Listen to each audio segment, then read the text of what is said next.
Mary Landrieu is the senior senator from Louisiana. She joins us this morning from New Orleans. Congressman Charlie Melancon represents the district where the oil is headed. Good morning to you both. Good morning. Good morning. Senator, let me start with you. We have heard varying estimates about the amount of oil that is seeping out from underneath the seabed, as many as 5,000 barrels a day. Some estimate it may be even 5 times greater than that. Do you have a good handle on how much oil is literally seeping into the Gulf right now? Well, Harry, what I can tell you, it's too much. And to put that in perspective as clearly as I can, in the last decade, we've only had 7,000 barrels seep into the Gulf. We're getting 7,000 at a minimum every day and a half with this spill.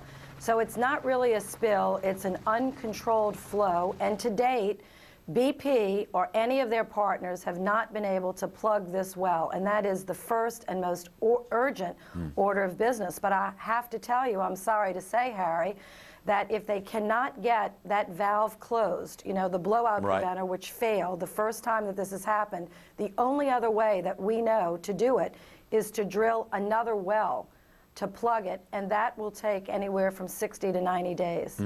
3 months' time. Congressman Melancon, talk about the folks in your district. What exactly is at stake for them?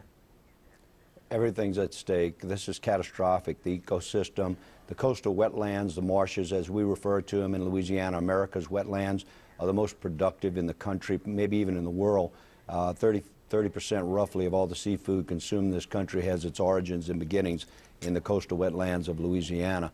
So it's catastrophic. We wrote to National Marine Fisheries last week and sent a letter hand-delivered, said please get ready to allocate monies to support the fisheries and the fishermen.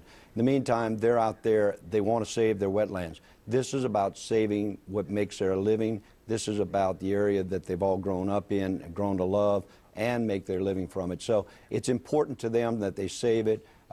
We've been pushing. Yesterday, Lisa Jackson and I met with fishermen and OEC people down in St. Bernard Parish.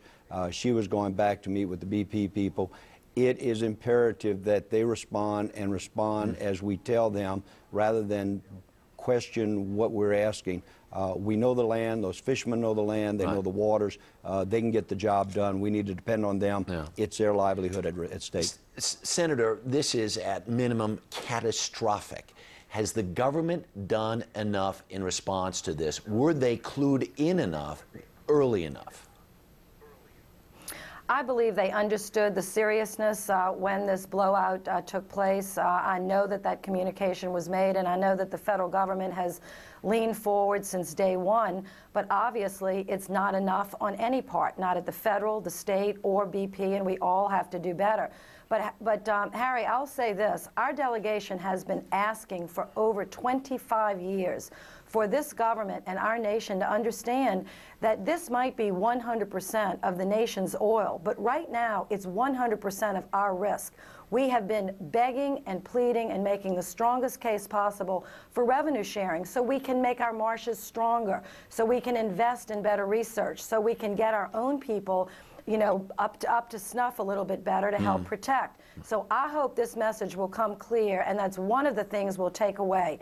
We need more research, we need, you know, more fail-safe processes, and we need revenue sharing for these Gulf Coast states. Congressman, especially down there where your folks have had to, you know, rebuild after hurricane after hurricane after hurricane, how many blows can these folks take?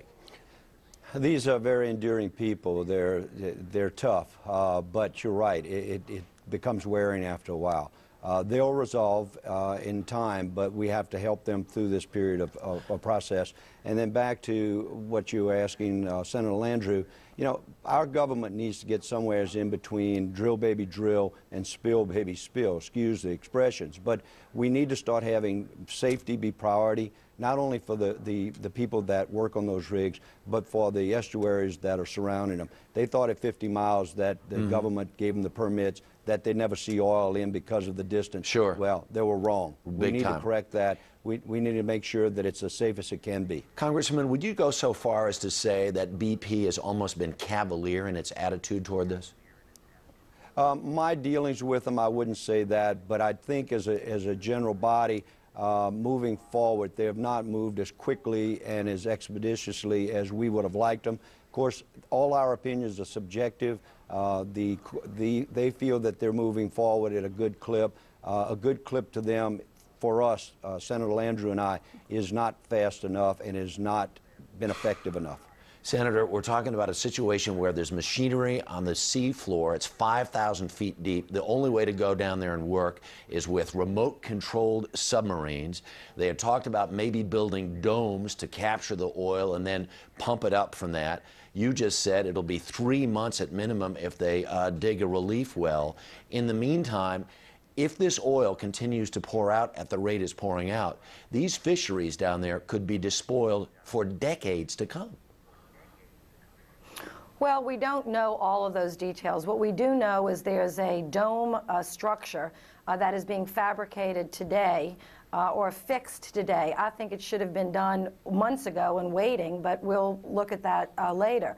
But the only way to really plug this is to go down, so I think the government is forcing BP, and I hope this is the case, to drill 2 wells. Hopefully one of them will get there. And these are very expensive to do, but they've got to do it. And then the other thing, people should have some confidence. After the Valdez spill, there was a oil spill fund set up in the Treasury. That fund is $1.6 billion. So BP has tremendous liability, and then as a backup, this fund will kick in.